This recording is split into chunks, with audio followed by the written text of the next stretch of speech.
ঘরে বানানো পরোটা কখনোই দোকানের মতো হয় না। দোকানের পরোটা কিন্তু অনেক মজা হয় খেতে। আর মচমচে করে ভাজলে তো কথাই নেই। আর এরা এত দ্রুত কাজ করে যে বলাই বাহুল্য। এরা যত দ্রুত 50টা পরোটা বানিয়ে ফেলে আমার মনে হয় আমি একটাও বানাতে পারবো না।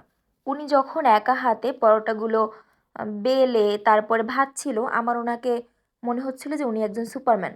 মানে এত সুন্দর করে এত দ্রুত করে সব কিছু অর্গানাইজড ওয়েতে করছিল। সৃষ্টিকর্তা আসলে এক একজনকে এক এক ধরনের কোয়ালিটি দিয়ে পাঠিয়েছে দুনিয়ায়। কিছু কোয়ালিটি আমাদের নিজেদেরকেও অর্জন করতে হয়।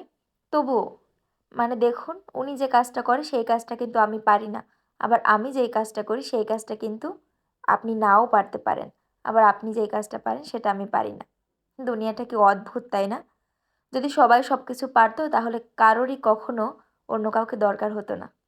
আর দরকার হয় বলেই হয়তো মানুষ সামাজিক জীব।